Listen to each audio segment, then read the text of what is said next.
Kalau mau di itu Ya, ah, kita coba mulai ya. Oke, baik. Assalamualaikum warahmatullahi wabarakatuh. Waalaikumsalam Eh, warahmatullahi Selamat wabarakatuh. siang, Mas Muhammad Ishak.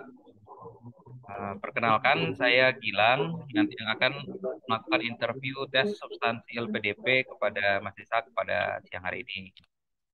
Sebelumnya saya mengucapkan selamat, Mas Ishak sudah mencapai di tahap seleksi ini, yang merupakan tahap akhir dari seleksi beasiswa LPDP yang targeted ya, Mas ikut yang targeted PNS TNI Polri, dan ini mudah-mudahan tahap terakhir, dan mungkin nanti semoga hasilnya sesuai yang kita harapkan ya Mas ya. Hmm, Mungkin itu, mungkin bisa diperkenalkan dulu Mas dirinya, profil singkatnya silakan.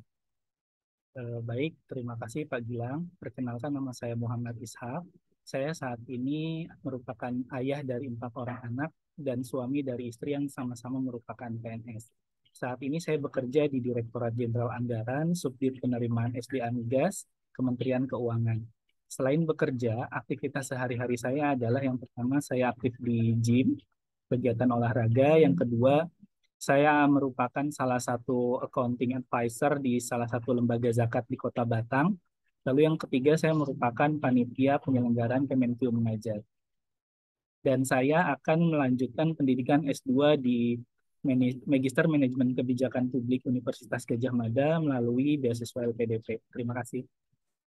Oke, baik. Terima kasih. Dan nanti ini sudah memiliki LOA unconditional ya Mas ya? Betul, Pak. Dari Universitas Gadjah Mada Manajemen dan Kebijakan Publik ya, Betul, prodinya Pak. ya.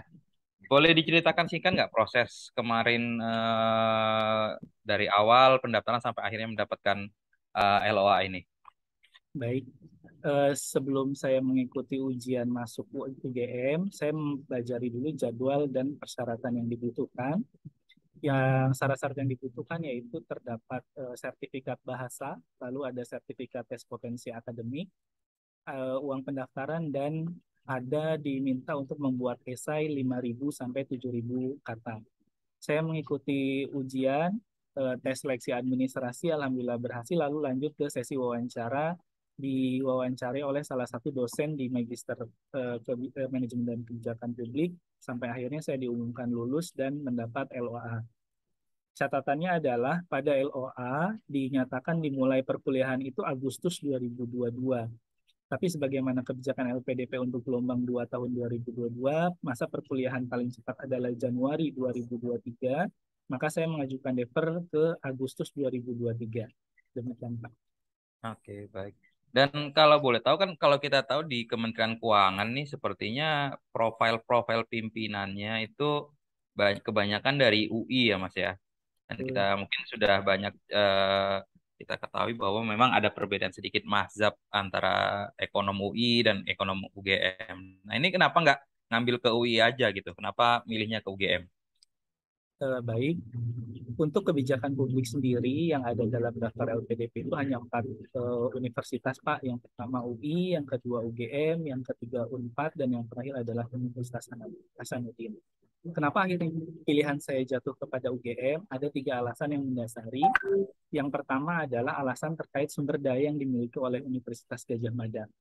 Di Universitas Gadjah Mada terdapat salah satu profesor yang selain kebijakan publik, latar belakangnya juga terkait dengan keuangan publik dan anggaran publik, yaitu Profesor Wahyudi Kumorotomo, di mana salah satu jurnalnya membahas tentang anggaran penerimaan negara terlebih di sisi pemerintah, yang mana sesuai dengan rencana tesis yang rencananya akan saya ambil, yang akan membahas terkait dengan penerapan sanksi administrasi terhadap denda yang timbul dari kontrak kerjasama antara pemerintah dengan K3S.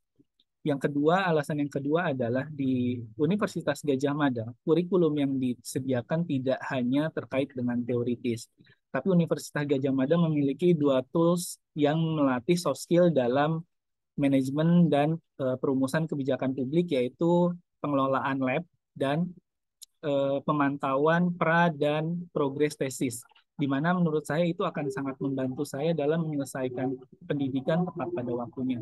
Yang ketiga adalah alasan lingkungan.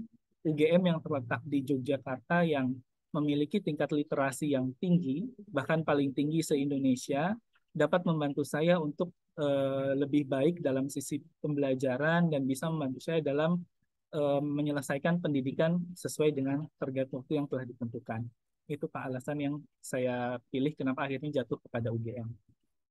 Oke, baik. Berarti tadi sudah ada rencana studi plan-nya ya, Sudah Pak, terkait sanksi kontrak yang K3S ya, Mas ya. betul Pak.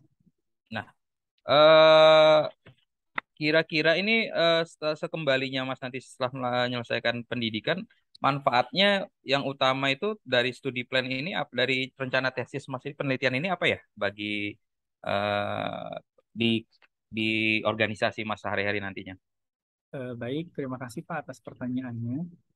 Manfaat dari rencana tesis yang saya ambil ke depannya adalah kondisi saat ini yang terjadi adalah piutang yang berasal dari sanksi yang dikenakan atas sanksi yang berasal dari kontrak kerjasama menjadi piutang yang tidak tertagih.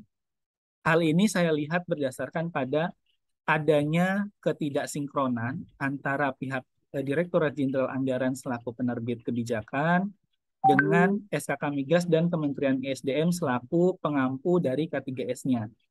Yang hasilnya adalah masing-masing bersikukuh dengan ego sektoralnya tersebut.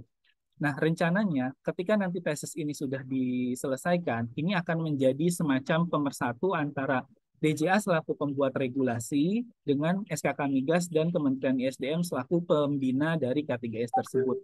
Karena posisi sekarang penerimaan negaranya itu tidak dapat dilakukan, penerimaan negaranya itu tertunda karena dari sisi K3S tidak ingin melakukan pembayaran, tapi dari sisi Direktorat Jenderal Anggaran sudah mencatat itu sebagai piutang negara.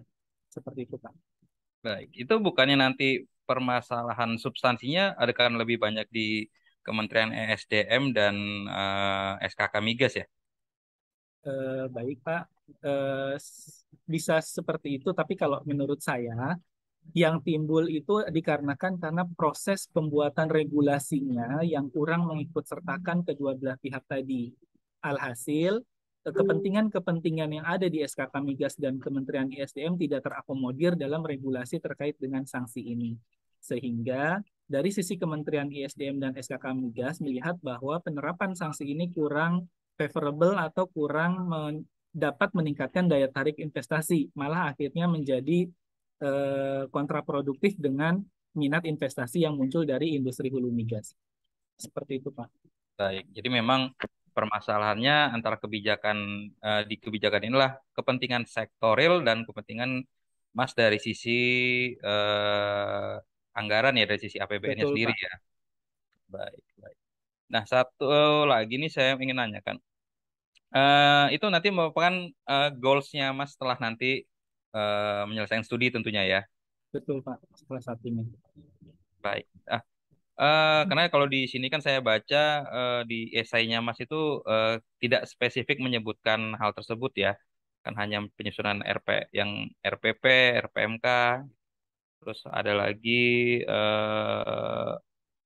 kajian kebijakan itu ya yang nanti akan disebutkan. Nah, kira-kira selain yang tadi yang sanksi yang tadi sudah menjadi rencana studinya, kira-kira ada hal-hal lain nggak yang kira-kira dipersiapkan nantinya untuk nanti kembalinya setelah menjalani pendidikan ini? Baik, terima kasih Pak atas pertanyaannya. Setelah selesai menjalankan pendidikan, ada beberapa tujuan yang ingin saya capai dan saya bagi ke dalam 3 fase. Yang pertama itu adalah fase jangka pendek, di mana saya akan berkontribusi dalam penyusunan-penyusunan kebijakan existing, baik itu rencana revisi peraturan pemerintah ataupun revisi peraturan Menteri Keuangan, dan mengimplementasikan ilmu-ilmu yang saya dapat dari masa studi sebelumnya. Lalu jangka menengahnya di mana nantinya saya akan berpotensi untuk menjadi analis ahli muda atau setara pejabat eselon 4 yang bisa memberikan masukan dalam bentuk policy brief ataupun evaluasi kebijakan-kebijakan yang berlaku serta memberikan analisis hasil dari evaluasi yang dilakukan atas suatu kebijakan kepada pimpinan dan dan rencana jangka panjangnya adalah saya akan membuat sebuah forum grup diskusi antara Kementerian Keuangan dan unit eselon 1 yang terlibat dengan SK Migas ataupun Kementerian SDM, dan relasi yang saya dapatkan selama masa pendidikan sebagai evaluasi dari implementasi regulasi yang sedang berjalan ataupun semacam public hearing untuk regulasi-regulasi yang akan diluncurkan. Seperti itu, Pak. Nah, sejauh apa nantinya FGD ini akan eh, berdampak dalam proses penyusunan kebijakan publik, Mas ya? Karena kan kita tahu proses kebijakan publik itu di pemerintah sudah ada SOP-nya sendiri dan biasanya fokusnya di internal ya, apalagi yang kalau untuk yang sektoral itu kan, yang untuk yang sektoral itu kan masing-masing sudah ada kajian di masing-masing kementerian, kemungkinan setahu saya gitu ya. Nah, sejauh apa nanti FGD ini bisa memberikan dampak terhadap kebijakan yang akan disusun oleh unit Mas sebagai salah satu eh, pembuat kebijakan di pemerintahan itu. Baik, terima kasih Pak atas pertanyaannya. Kalau ditanya sejauh mana FGD ini akan berpengaruh terhadap kebijakan yang nantinya akan dibuat, karena melihat dari permasalahan yang sedang timbul adalah kurangnya sinergisitas antara masing-masing unit yang memiliki kepentingan atas regulasi tersebut, maka ketika FGD ini dilakukan, menurut saya akan memberikan manfaat positif atas keberlangsungan FGD ini, setidaknya akan mengurangi proses harmonisasi antar kementeriannya nanti.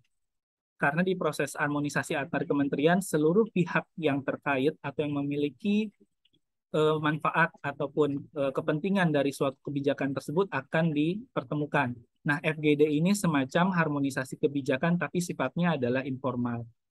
Output dari FGD tadi merupakan policy brief yang nantinya akan dimajukan ke tingkat eh, pertemuan antar kementerian sebelum nantinya akan dilakukan harmonisasi oleh bagian hukum terkait. Seperti itu, Pak. Oh gitu. Dan kira-kira apakah FGD semacam ini tidak bisa dilakukan dari mulai saat ini gitu ya? Saat ini kondisinya seperti apa? Betul. Baik, Pak. Memang betul seperti yang Bapak sampaikan, FGD ini bisa dilakukan dari saat ini.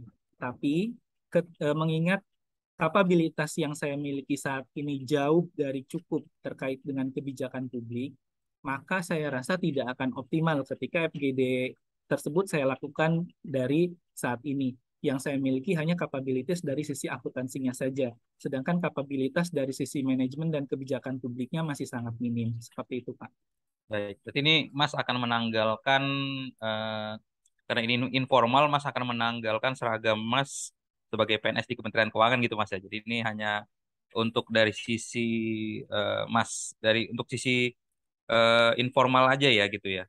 Untuk FGD-nya betul Pak, semacam dengar pendapat atau menerima masukan dari sektor-sektor yang memang latar belakangnya bukan dari Kementerian Keuangan. Seperti Dan itu. memang jadi fokusnya ke public hearing gitu ya. Betul Pak. Oke, baik. Dan satu lagi tadi terkait ini mungkin pertanyaan saya yang terakhir sebelum nanti dilanjutkan yang lain. Tadi kan Mas studi plan-nya tentang tadi K3S dan sepertinya itu sangat erat hubungannya dengan pekerjaan Mas saat ini ya Betul Pak. di Direktur Jenderal Anggaran itu di Direktorat PNBP SDA.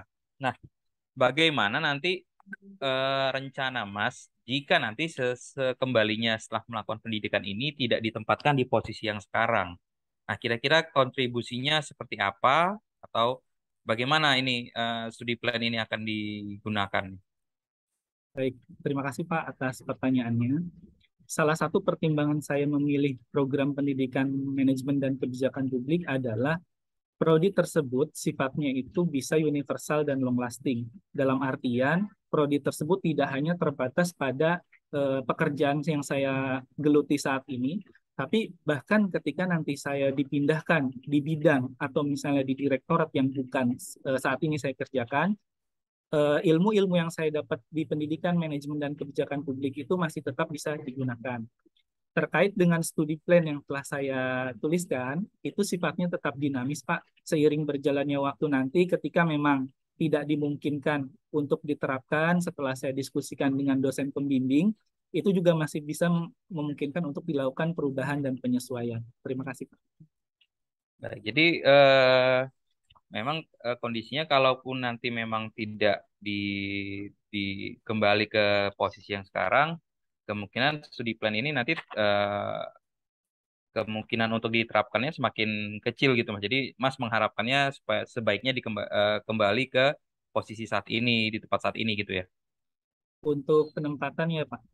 Iya, betul. Betul, kalau dari rencana studi plan yang saya buat, saya berharap bisa dikembalikan ke unit yang tempat saya bekerja saat ini supaya kontribusi dan rencana yang telah saya buat bisa lebih dioptimalkan untuk digunakan. Oke, baik. Sementara dari saya itu cukup. Kita akan melanjutkan yang sesi berikutnya ya. Tadi sebentar saya akan cek dulu. Nah, di sini eh, Mas Ishak juga menceritakan bahwa sebetulnya Mas Ishak itu orangnya sangat perfeksionis ya. Di di beberapa kesempatan saya yakin akan ada posisi di mana kita harus cepat mengambil keputusan dalam menerapkan satu kebijakan atau menyusun satu kebijakan gitu ya. Nah, yang saya ingin tahu bagaimana sih judgementnya Mas Ishak menghadapi satu kondisi yang tidak ideal dalam melakukan pekerjaannya. Karena kan di sini dibilang dikatakan bahwa membutuhkan waktu yang lama untuk menyelesaikan suatu pekerjaan dan membuat deadline. Nah, tapi pada saat kondisinya tidak ideal untuk melakukan penyusunan itu gitu ya. Itu kira-kira judgement dalam mengambil keputusannya seperti apa tuh, Mas? Baik, terima kasih Pak atas pertanyaannya. Yang saya lakukan ketika kondisi tersebut terjadi adalah yang pertama saya akan meminta arahan ke orang yang lebih berkompeten, bisa atasan langsung atau rekan kerja saya yang mungkin masa kerjanya lebih lama dan lebih paham terkait dengan pekerjaan-pekerjaan saya. Dari situ nanti akan saya pertimbangkan mana hal-hal positif yang bisa diambil dan lebih baik. Ketika itu memungkinkan, saya akan memutuskan ke arah sana. Tapi berdasarkan diskusi dan pertanyaan saya kepada atasan ataupun rekan kerja yang memiliki pengalaman lebih tinggi, ternyata hasilnya adalah negatif, maka arah yang akan saya ambil adalah ke arah sebaliknya. Seperti itu, Pak. Baik. Jadi eh, kira-kira sebaiknya pada saat kondisi seperti itu kita ada di posisi take it or leave it.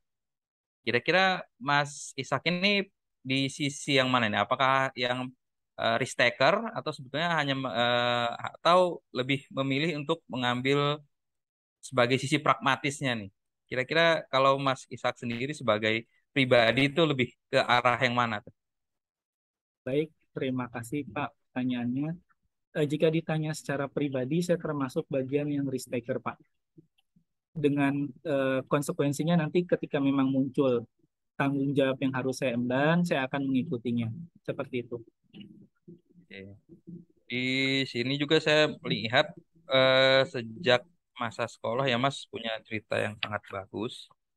Sepertinya sudah teruji dari sejak sebelum kuliah dan di bangku sekolah dasar malah ya sudah teruji untuk dengan kondisi yang serba terbatas gitu Mas ya. Tapi sini ada satu catatan saya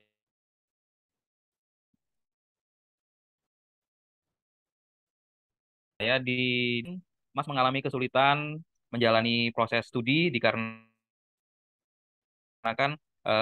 ada kewajiban lain di luar sekolah gitu Mas ya. Seperti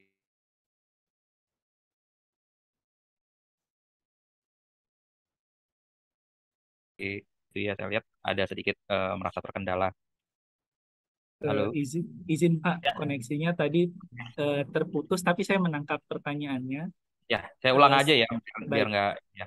Jadi saya lihat ada dua kali, saya di sini di essay disebutkan dua kali Mas mengalami eh, permasalahan yang hampir sama antara kewajiban di luar studi dengan kewajiban Mas melakukan studi ya, tempat mengalami. Nah, bagaimana Mas menjamin hal ini tidak terulang di di di di jenjang pasca sarjana ini karena tentunya apalagi dengan Mas sekarang sudah memiliki keluarga akan memiliki tanggung jawab yang juga tidak kalah besarnya dibandingkan tanggung jawab Mas di masa lalu pada saat menjalani pendidikan dan masalah-masalah yang Mas hadapi di bangku SMP dan bangku kuliah kira-kira seperti apa Mas?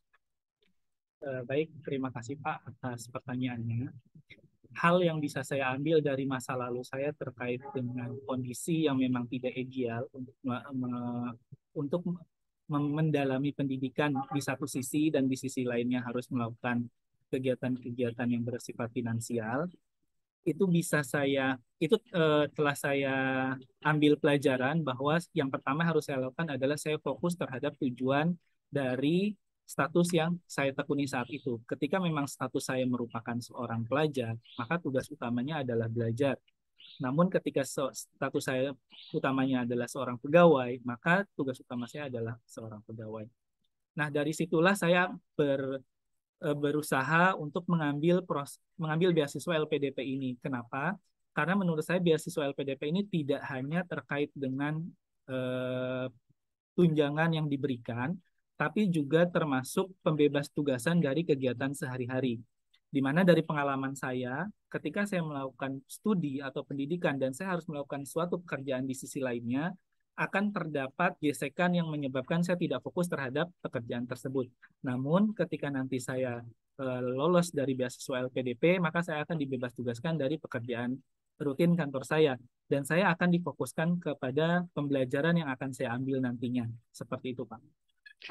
Baik, jadi nanti dijamin tidak ada kendala ya Mas ya dalam eh, dalam nanti proses kuliahnya ya. Terkait dengan proses kuliah dan pendidikan, saya jamin tidak akan ada kendala serupa seperti yang terdahulu, Pak. Bagaimana nanti jika pada suatu titik Mas menghadapi kesulitan atau tekanan saat menjalani studi ini, kira-kira seperti apa nih? Sudah kebayang nggak akan seperti apa untuk menghadapinya? Baik. Terima kasih, Pak, atas pertanyaannya. Kondisi sulit seperti ini pernah saya alami ketika saya pendidikan SMK dan kuliah, di mana memang kondisi keuangan yang sangat terbatas, namun tetap harus menjalankan pendidikan. Dari situ saya belajar bahwa manajemen keuangan juga bisa berperan dalam hal itu. Nah, ketika nanti pendidikan S2 dan kondisi sulit tersebut kembali terjadi, saya sudah melakukan riset terkait dengan berapa tunjangan dari LPDP yang saya terima dan berapa biaya hidup yang harus saya keluarkan di Jogja. Sehingga meskipun kondisi terbatas, saya bisa melakukan penghematan dari pengelolaan keuangan tersebut yang akhirnya tidak mengganggu ke proses pembelajaran saya nantinya. Baik, nanti keluarga apakah akan ikut ke Jogja, Mas, semuanya? Ketika saya studi tidak, Oh, jadi nanti sekarang keluarga tinggal di Pekalongan, Jawa oh Tengah. di Pekalongan. Jadi tidak ngikut ya ke Jogja. Nah, kira-kira hal itu nanti malah menjadi tantangan atau malah membuat fokusnya semakin baik ya? Karena kan Baik, biasa kita ada jarak dengan anak, dengan istri, itu kira-kira nanti bagaimana? baik Pak. Terima kasih atas pertanyaannya. Proses LDR seperti ini juga bukan hal pertama yang saya lakukan. Ketika saya masih bekerja di Direktorat Jenderal Pajak di Riau, saya pernah mengalami proses LDR ini selama 2 tahun.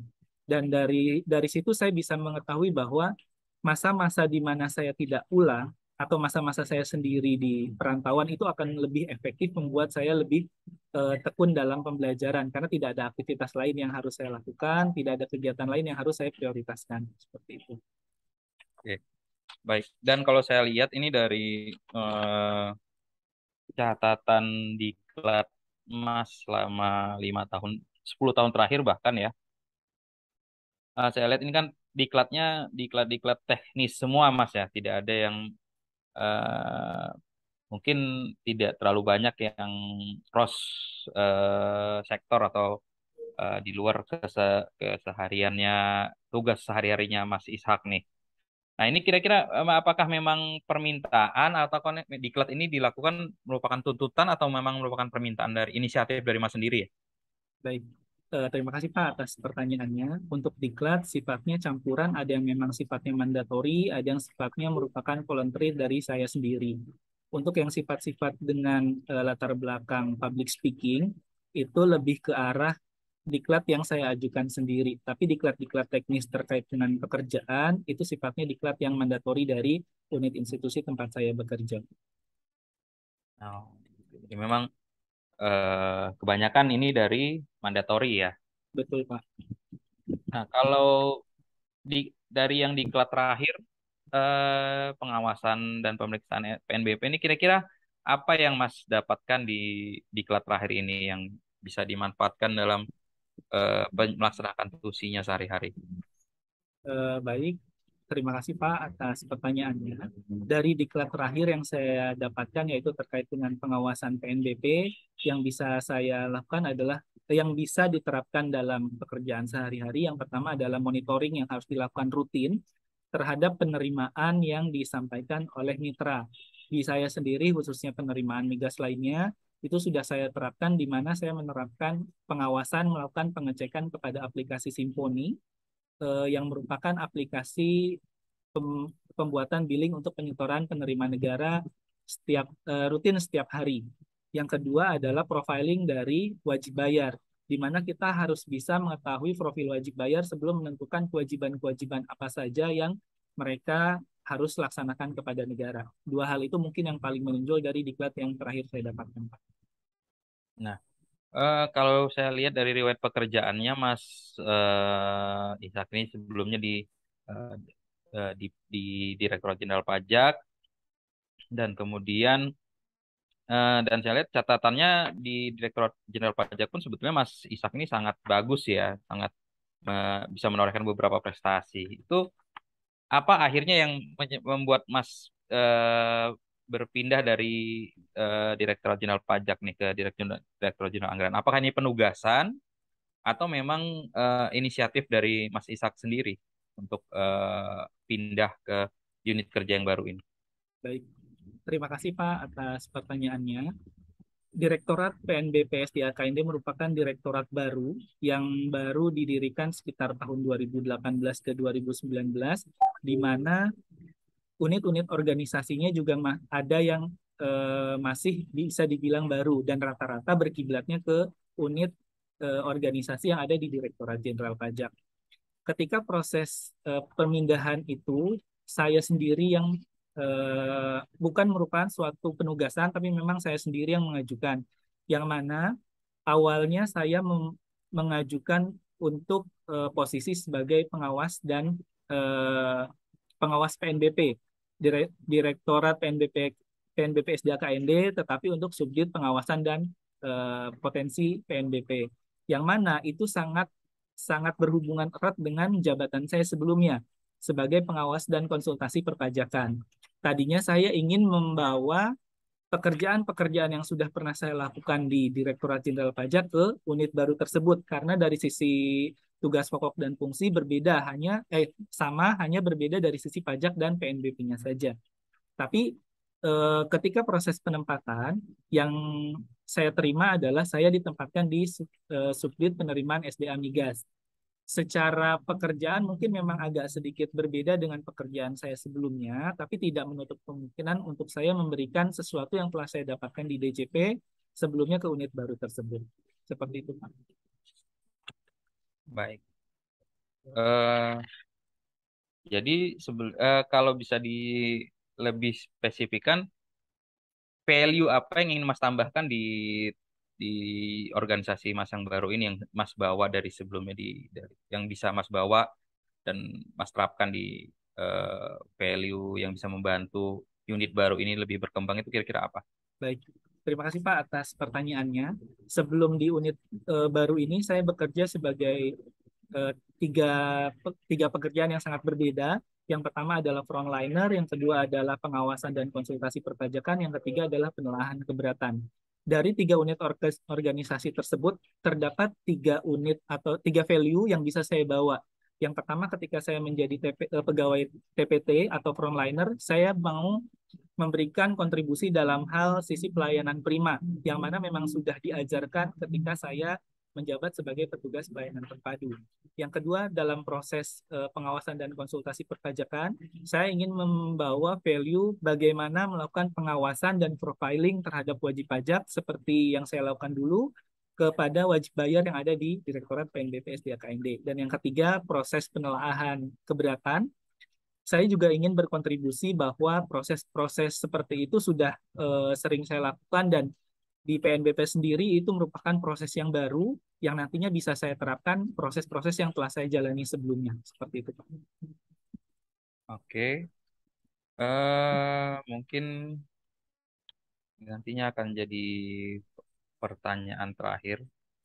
Kira-kira selama ini dalam menjalankan eh, tugasnya Mas sebagai, karena di sini belum disebutkan secara jelas ya, dalam menjalankan tugas sehari sebagai PNS tuh pengalaman apa yang Mas masih ingat sampai sekarang yang merupakan Mas anggap itu kesalahan atau kegagalan Mas yang pernah Mas alami gitu, kegagalan yang sangat berdampak buat Mas sendiri.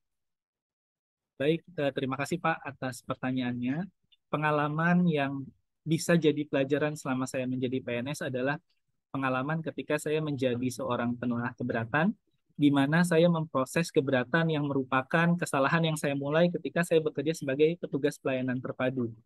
Jadi dari pekerjaan saya pertama, ternyata baru muncul di pekerjaan saya ketiga. Nah, dari sini saya tahu bahwa ternyata pekerjaan yang awalnya saya anggap remeh itu bisa menjadi sebuah masalah di kemudian hari. Yang saya baru tahu juga ketika itu sudah beberapa tahun kemudian.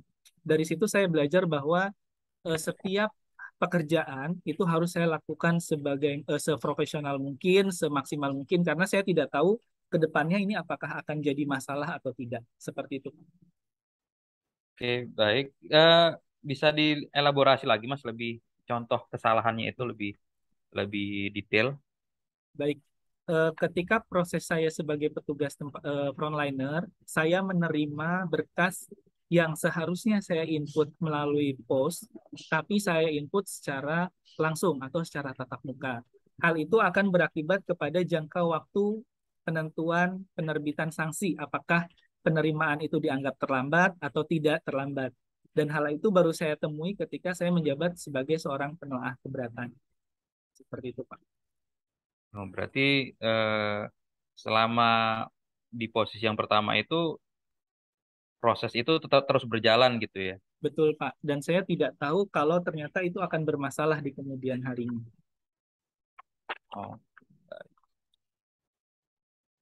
saya rasa kalau dari saya itu sementara saya rasa cukup untuk pada sesi pada substansi pada hari ini. Kira-kira ada closing statement dari Mas Ishak yang mau disampaikan? Baik, terima kasih atas kesempatannya, Pak. Secara pribadi saya mengucapkan terima kasih karena Bapak bersedia untuk melakukan sesi interview ini terhadap saya. Dan seperti yang saya sampaikan tadi, saya bisa menjadi solusi dari permasalahan regulasi yang sedang ada, baik itu di Kementerian Keuangan atau Indonesia secara garis besarnya, ketika saya melakukan studi lebih lanjut di bidang magister dan kebijakan publik. Karena dengan saya belajar di Magister Manajemen dan Kebijakan Publik, setidaknya saya akan memberikan perbaikan terhadap regulasi-regulasi yang masih memiliki ego sektoral dan masih kurangnya sinergisitas antar unit institusi. Besar harapan saya tidak hanya bisa berkontribusi dari unit institusi saya, tapi berkontribusi lebih besar terhadap Indonesia. Terima kasih, Pak. Ya, baik. Terima kasih Mas Ishak. Kita harapkan semoga apa yang dicita-citakan bisa tercapai dan nanti mendapatkan hasil yang diinginkan ya Mas ya. Baik, itu saja dari saya. Assalamualaikum warahmatullahi wabarakatuh. Waalaikumsalam warahmatullahi wabarakatuh. Udah. Saya juga Kenapa kenapa eh, selalu deg-degan ya aku?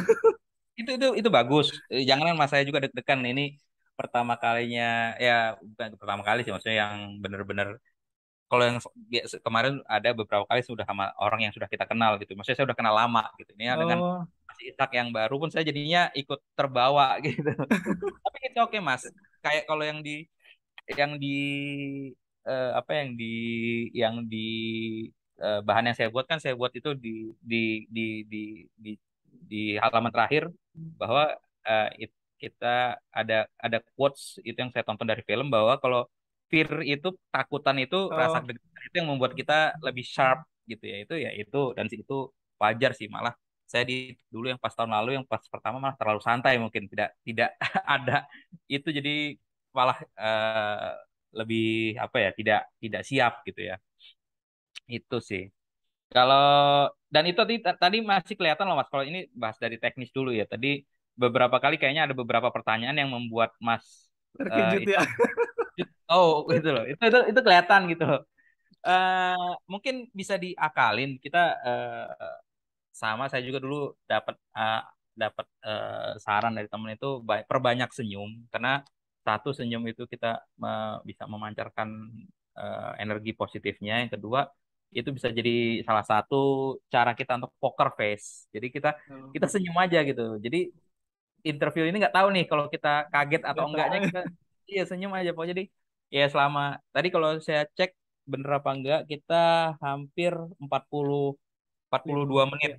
Heeh. 42 menit masih masih nanti kita simpan buat di sesi selanjutnya masih ada banyak pertanyaan tadi yang masih belum sempat saya tanyain tapi nanti kita simpan di sesi kedua nanti yang mungkin kedua jadi udah kena udah 42 menit ya itu sih kalau dari teknisnya dari pace-nya sudah bagus sudah tenang nggak naik turun intonasinya jelas tenang paling itu aja kalau misalnya ada pertanyaan yang tadi ada 2 3 kali kayak yang tadi pertanyaan yang Kelihatan ya kira-kira Mas ya. nggak ya, kayaknya nggak di expect sama Mas Ishak langsung langsung kelihatan gitu langsung mukanya langsung air mukanya langsung berubah itu terlihat Heeh. ya itu kayaknya itu akan menjadi poin apa ya kalau kita dapat nggak saya nggak tahu kalau kayaknya di psikolog apakah nanti itu bisa menjadi poin entry mereka untuk makin menyecer kita atau apa kan kita nggak tahu ya karena biasanya kalau pertanyaan membuat kita kaget itu kita nggak siap berarti kan Iya benar. dan nanti biasanya takutnya dicecer di situ. Nah, itu sih tadi udah kelihatan ada tiga, saya lihat ada tiga, tiga, empat, tiga lah, 3 kali kayaknya pertanyaan-pertanyaan yang memang saya itu sih memang sudah saya siapkan. Sebenarnya eh, jawabannya sudah mengacu ke esai semua, Mas. Jadi kalau Mas Isak dulu pernah share di grup ada 100 pertanyaan, sebetulnya untuk menjawab 100 pertanyaan itu kita hanya butuh mungkin 10 20 jawaban saja yang bisa kita gunakan untuk 100 pertanyaan Hmm. itu. Jadi kita nggak harus menyiapkan 100 jawaban juga. Kita perlu hanya membuat 20 jawaban yang disiapkan untuk 100 pertanyaan itu. Kenapa? Karena pada dasarnya nanti pewawancara ini juga kayaknya kalau yang saya lihat ya, mereka nggak polos-polosan nanyanya. Motivasinya untuk LPDP apa? Biasanya pertanyaannya nggak straight gitu loh, Mas. Jadi pertanyaannya mereka putar dulu, tidak langsung ke arah seperti misalnya mereka mau tahu kenapa ngambil kuliah di sini itu nggak langsung tapi pertanyaan diputar sedemikian rupa yang membuat kita bingung nih jawabnya seperti apa padahal jawaban sih dengan jawaban yang kita sediakan sih sudah Cukup bisa ya. gitu. Sudah cukup jadi kita terbawa arusnya mereka konsentrasi kita hilang yang bikin kita buyar tuh konsentrasi hilang jawabannya yang tidak sesuai yang dengan kita siapkan itu sih yang tapi kalau tadi Mas kayaknya sudah banyak berlatih Mas nih kayaknya udah mempersiapkan. Jadi diputar gimana pertanyaannya bisa masih balik ke esai lagi ya. Ya, yang saya lihat itu. Itu yang salah satu poin berlatih atau mocking itu di situ. Jadi kita terbiasa dengan berbagai kayak Mas kemarin tanya semakin banyak semakin bagus karena kan kita tipe-tipe pertanyaannya akan semakin eh, Beda. Heeh. beda gitu kan. Heeh. Kalau mungkin kan saya mungkin ya mungkin akan fokusnya ke situ aja deh. Dengan banyak pertanyaan ini nah, kesalahan saya dulu yang pertama saya hanya mocking ke satu orang, 2 3 kali. Memang dia di beberapa bawa temannya, tapi kayaknya backgroundnya sama. Jadi tense pertanyaannya kan stressingnya juga mirip-mirip. Mirip ya. Jadi pada saat kita mendapat interviewer yang tidak sama, kita kebingungan. Kayak ibaratnya kalau kita main bola, kita defensif, lawan defensif. Kita bingung nih jadi mau karena kita Iya. nggak biasa main attacking kan. Jadi Hmm. defensive aja akhirnya kita nggak keluar. Pada saat selesai interview saya, waduh kayaknya saya tadi poin-poin saya ini masih banyak yang belum saya keluarin gitu kan. Karena kebiasa dengan pace, dengan tipikalnya tuh gitu kita latihan dengan banyak orang jadi lebih terbiasa. Oh, kalau kayak gini kita belokinnya sudah tahu nih Biasa. ngarahin Iya, ke kita. Yang penting kan pertanyaan-pertanyaan itu bermacam-macam kita balikin lagi ke esai kita kan. esai. Gitu. Terus tadi paling catatan dari saya, Mas, yang soal sanksi K3S itu sebenarnya sangat bagus. Strong point, tapi sayangnya itu tidak tercantum di Esai. esai. Tuh. That's justru malah mohon maaf nih dengan segala hormat di short term long medium term sama long termnya Mas itu kurang kuat kalau menurut saya. Iya, ini aku baru dapat setelah beberapa kali mocking, Mas. Itu dia. Nah, itu PR-nya bagaimana mengeluarkan studi plan ini gitu. Jadi tadi sudah bagus kita kita pancing kita yang ngeluarin, jangan kita tunggu ditanya. Tadi kan Mas sudah mengeluarkan itu bagus juga karena eh, kayak kemarin juga saya pancing dengan saya ngeluarin saya sudah punya studi plan seperti ini. Jadi mereka langsung bertubi-tubi tuh membahas di studi plan-nya. Studi planning. Jadi bahkan yang di dosa di yang ketiga itu dia mencecer terus pertanyaan di soal studi plan. Nggak apa-apa, saya malah senang karena kita udah well prepare di situ. Jadi kita Mm-mm. pancing dengan mereka melakukan itu. Itu bagus untuk menutupi kekurangan karena yang di esai Mas ini eh, saya lihat 70%-nya bercerita tentang background Personal ya. Mas. Betul. 70%, 60 lah, 60% personal, 20%-nya terkait alasan studi yang baru ya 15% atau 10% terakhir baru membahas rencana contribution plan dan menurut saya itu adalah lubang yang harus ditutup. Dari awal saya tadi udah memberikan catatan ini bagaimana nih menutupnya. Nah, studi plan ini sangat bagus gitu.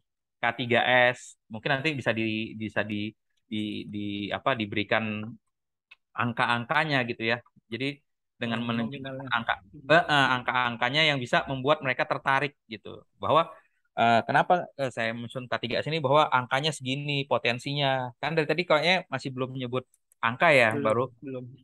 Nah, itu tadi yang nanti mau ditanyakan juga sebetulnya. Tapi karena keterbatasan waktu, kita tadi beralih ke yang lain tuh. Nah, itu sebaiknya itu Mas, disebutkan.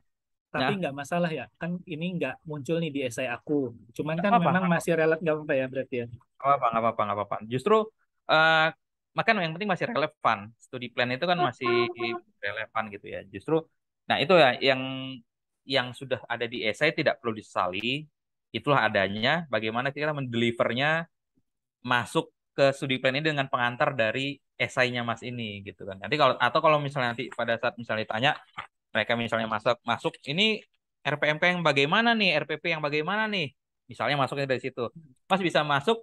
Oke Bu, saya punya studi plan, saya sudah apa menyiapkan studi plan yang nanti mungkin akan bisa dimasukkan di salah satu kajian yang akan saya ajukan nantinya. Apakah, nah baru nanti masuk di situ tuh. Masuk situ lagi ya.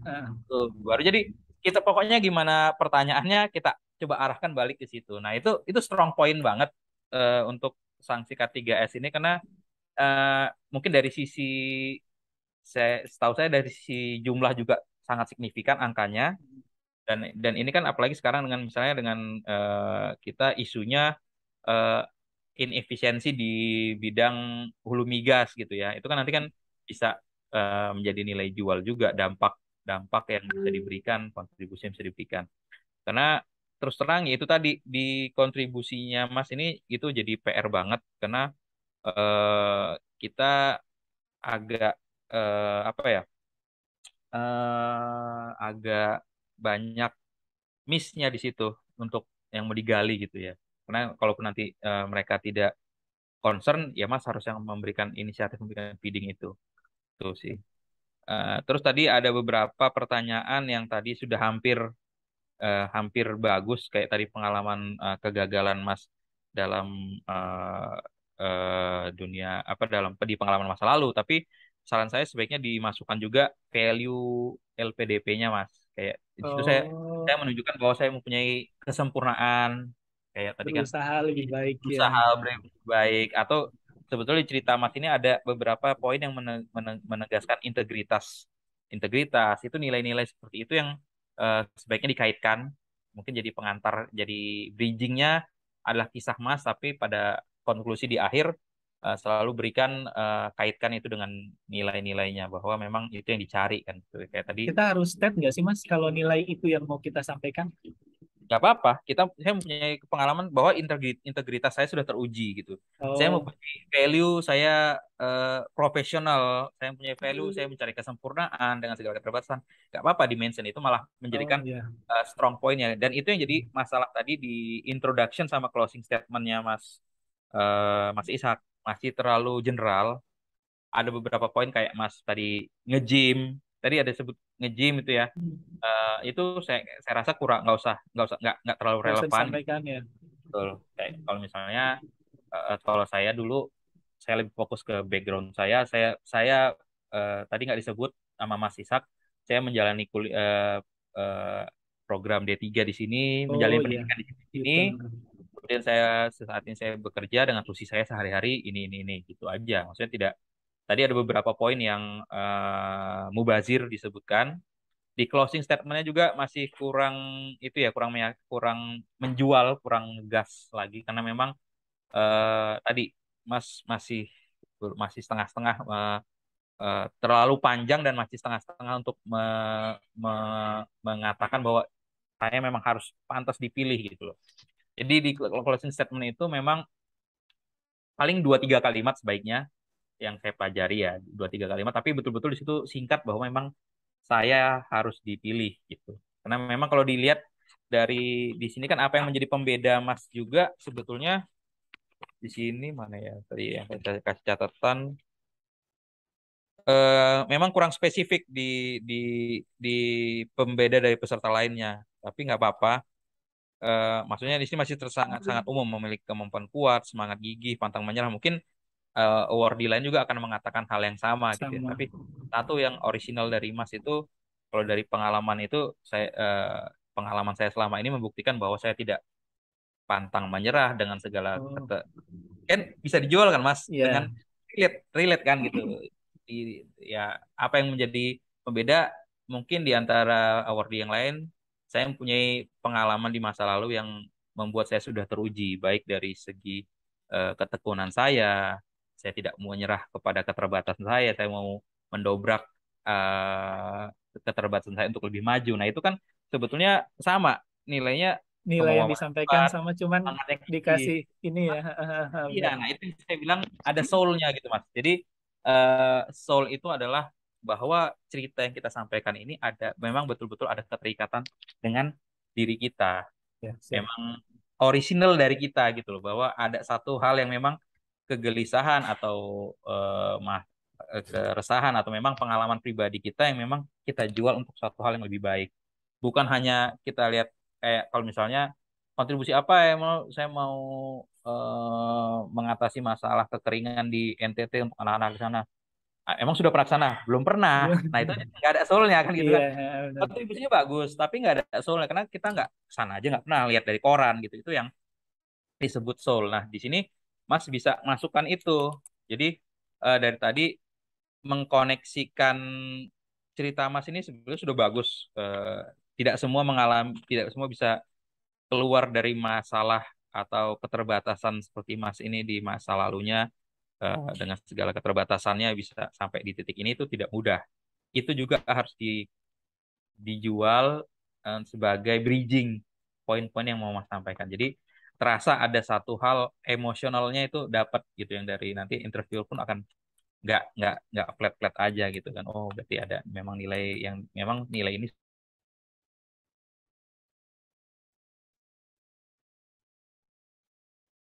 sudah selalu membuat perbaikan-perbaikan.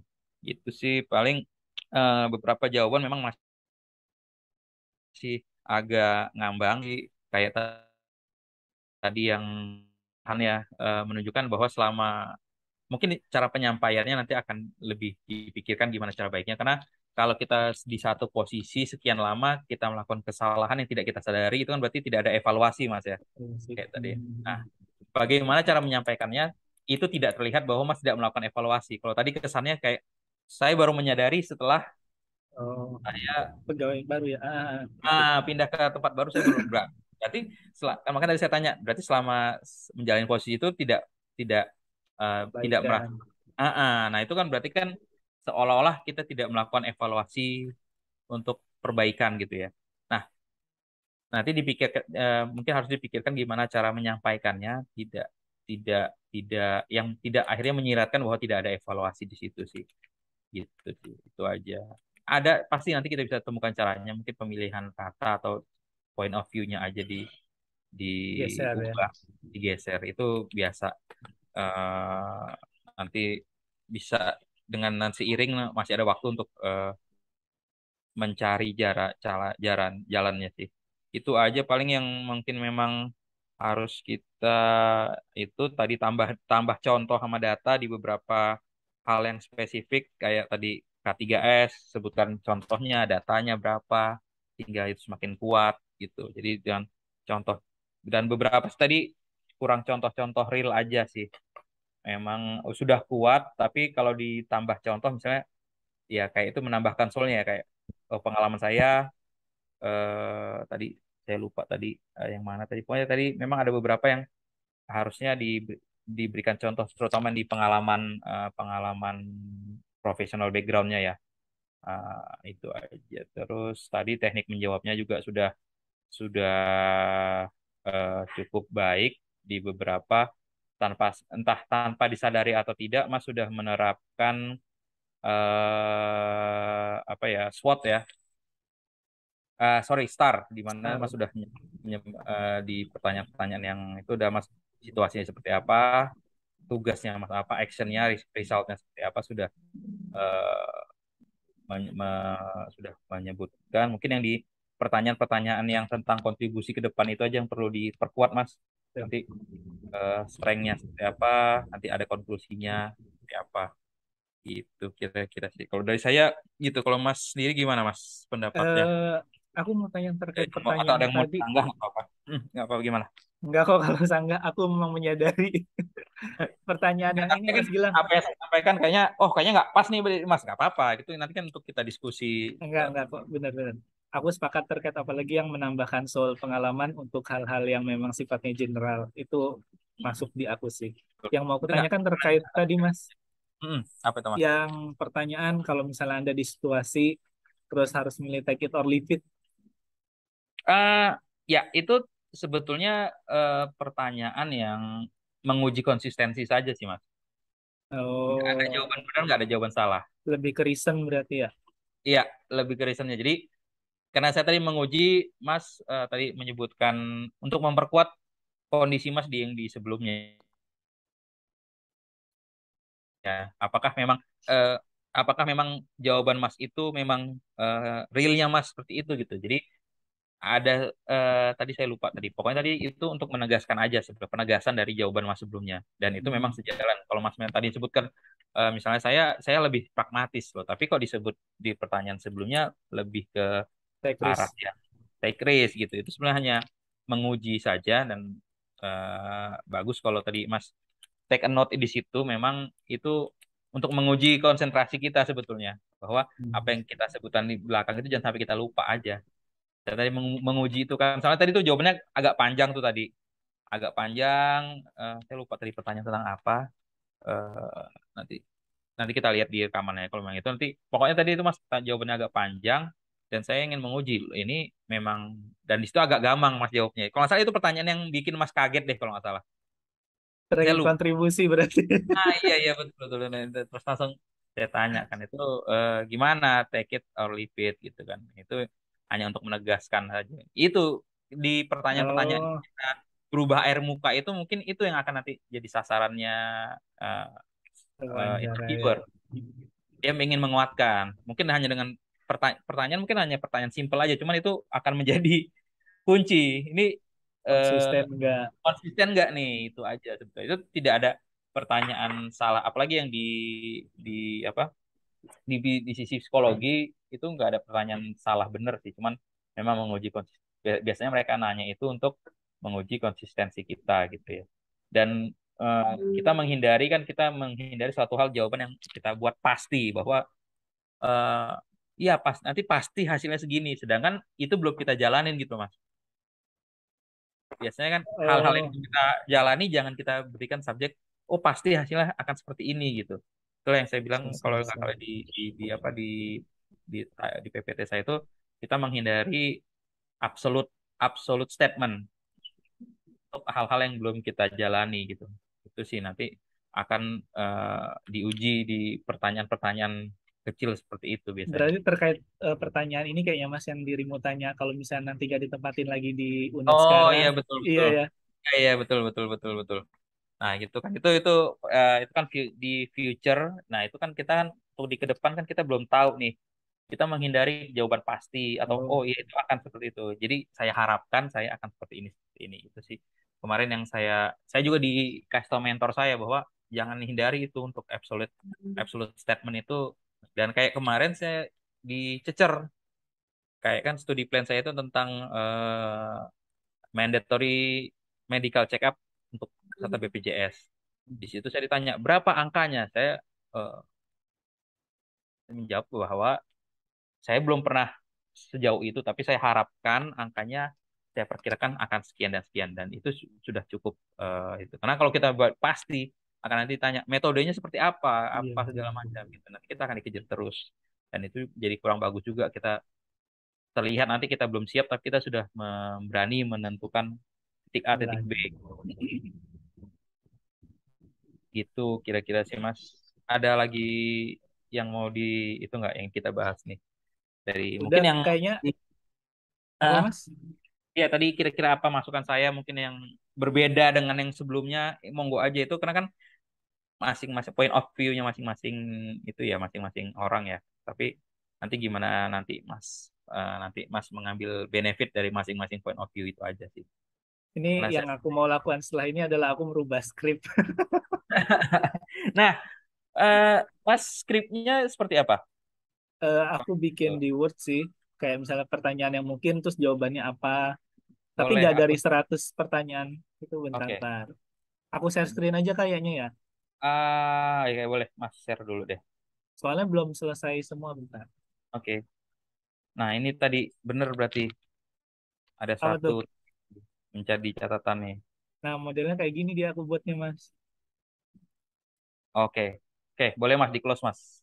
Sudah menjawab pertanyaan saya. Apa memang? Saya tadi agak ini saya lupa tadi, saya catat di sini. Mas terlihat seperti menghafal. Oh, belum terlalu mengalir berarti ya. Iya, belum terlalu apa ya, maksud terlihat kayak pada saat saya tanya tadi pertanyaan kenapa ngambil di UGM, kenapa enggak yang pertama ini, kedua ini, ketiga Nah, ini. Itu terasa textbook banget, oh, textbook banget. Ya memang eh, sebaiknya sih kita buat itu natural ya. Tapi mungkin nanti Mas bisa kalau udah memang sudah terlanjur seperti itu kayaknya nanti dilatih aja nanti mimik wajahnya pada saat itu jangan penyampaiannya berarti ya. ya tadi Mas tadi kalau kalau ngapal tuh kelihatan langsung kelihatan Ke ngeliat atas. ke atas. Nah itu tadi makanya tadi saya mau tanya catatannya seperti kalau kalau saya nih kalau saya bisa share screen nggak ya? Bisa share screen ya saya Mas ya? Bisa kayaknya coba. Oke, coba. Kalau saya dulu buatnya seperti ini nih. Sebentar. Oke, sebentar saya coba share screen. Ini lagi saya siapin juga sih untuk saya share ke teman-teman nantinya. Eh, Dibuat pointers-pointers aja, bisa kelihatan Mas ya. Oh, Jadi saya sih waktu itu lebih buat catatannya gini. Jadi berarti eh, lebih ke paham substansinya ya. ya betul sama karena saya dan satu karena saya bahasa Inggris, jadi saya harus yang saya tulis ini benar-benar kata-kata yang harus keluar, Hmm, istilah-istilah yang harus keluar aja. Nah ini memang beberapa sih hanya poin-poin aja bentuknya. Jadi eh, saya buat ada beberapa pertanyaan. Jadi lebih nah ini kan UK develop intinya adalah develop countries with economic itu eh, kata kata-kata yang harus keluar kalau itu. Jadi lebih ke vocab apa poin-poinnya aja tuh. Nah, bagaimana nanti menjelaskannya itulah nanti kalau fungsinya kita sering Mock up. sering sering mock up narasi ini nanti terbentuk sendiri dengan kita nanti menyebut di awal sudah the healthiest cities in US. Kita udah bisa menjelaskan sedikit apa itunya gitu. Apa-apa poin dari poin-poin itu. Kalau saya sih lebih ya, tapi balik lagi gimana nyamannya Mas Isak aja. Tapi kalau saya lihat tadi kalau yang tadi masih terlihat agak sedikit kurang natural ya. Itu aja sih. Tapi kalau substansi sudah bagus sih dari pertanyaan seperti apa. Akhirnya balik ke esainya lagi. Tinggal nanti kita pertajamnya aja kita pertajam di apa namanya di SKS di studi plan-nya tadi ya research plan-nya itu ya. Untuk itu kita lebih jual lagi sih. Kalau menurut saya sih itu sih Mas. Siap. Kira-kira gitu. Gimana Mas? Ada itu lagi nggak?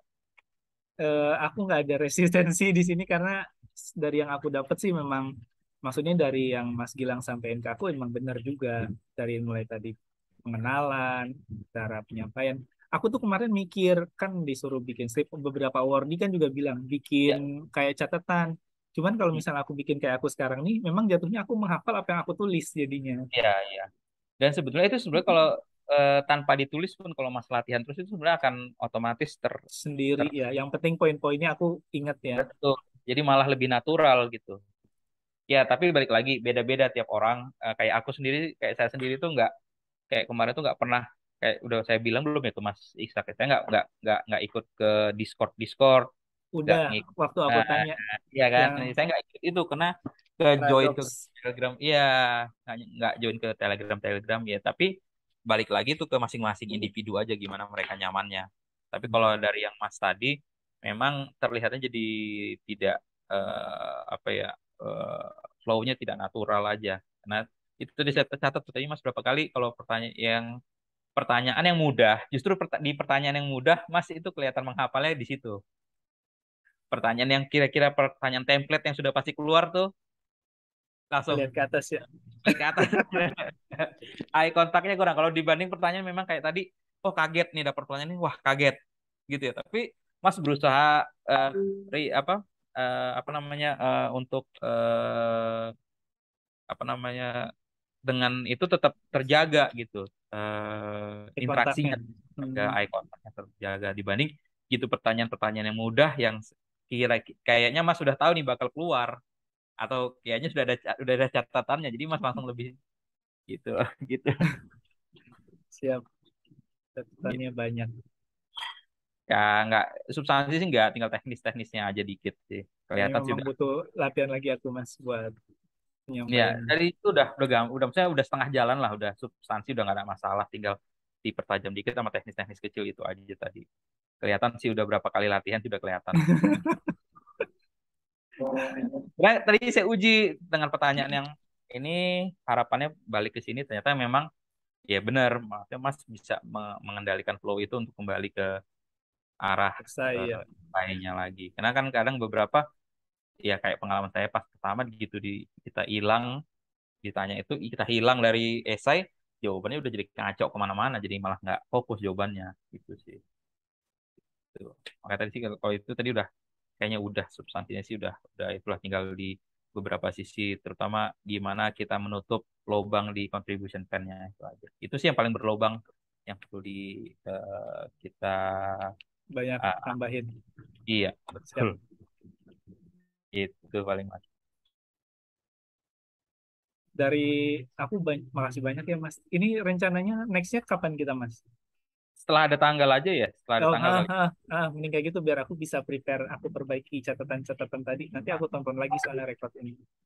Iya oke nanti mungkin setelah nanti ada tanggal kalau bisa sih maksimal H-3 ya kalau bisa semakin jauh semakin baik. Maksudnya kalau misalnya nanti memang butuh ada penyempurnaan lagi kita masih ada waktu tapi kalau Oh ya, memang maksimal H-3 sebelum itulah kalau memang waktunya nanti itu kita jadwalkan sejelek-jeleknya H-3 sebelum itu karena sebaiknya di H-1 udah nggak ada latihan lagi mas tinggal baca-baca ulang-ulang dan kalau kita bacanya dalam bentuk esai lagi akan akan susah ya karena Mas baca sepanjang itu, kayak itu lebih baik dibuat poin. Poin-poinnya aja. Siap. Dan tadi beberapa saya uji untuk kayak hal lain di lewat esai, kayaknya Mas juga menguasai menguasai itunya, menguasai menguasai materi di di CV LPDP-nya. Karena kan biasa ada yang fokus ke esai aja, tapi Esai. hal-hal lain dia kayak lupa, oh apa yang apa Oh, iya saya tulis itu gitu loh. Enggak. Tadi saya tes sedikit sih, Mas masih inget lah paling enggak itu. Karena banyak yang eh, tidak siap gitu ditanya hal-hal lain di luar esai yang padahal itu ada di CV-nya dia kan gitu kan. yang nulis ya padahal. Dia yang nulis, jadi dia kayak dia langsung gitu loh. Kayak dia merasa bisa terlihat, oh iya apa saya nulis ini gitu. Kadang itu kelihatan gitu, tapi kayaknya tadi Mas masih cukup ingat dengan apa yang ditulis. Jadi eh, ya kalau yang lain-lain dibaca-baca sekilas aja, paling dibuat poin-poinnya aja untuk di esainya. Sama nanti kita, kalau saya balik lagi itu tadi kan di esai kita cari cara untuk bridgingnya. Elaborate lagi. Siap. Ya, ini Mas itu Oke, Mas. Untuk sesi ini kayaknya cukup dulu ya. 1 jam 15 menit ya kita udah. Ternyata nggak terasa. Iya, itu nanti yang waktunya juga 50 menit kayak sebentar banget. Oke, nanti kita Makasih. janji lagi Mas. Siap. Mas ya, Mas Gilang, sama makasih banyak ya. Udah sama mohon mau maaf kalau bantuin. saya masih banyak yang Aman, aman. kurang. Banyak masukan kok yang aku dapat. Alhamdulillah kalau gitu. Nanti kita janjian lagi kalau udah ada tanggalnya Mas ya. Siap. Aku Mudah-mudahan ya nanti aja nanti. yang Sama untuk yang sesi ya, bareng-bareng ya.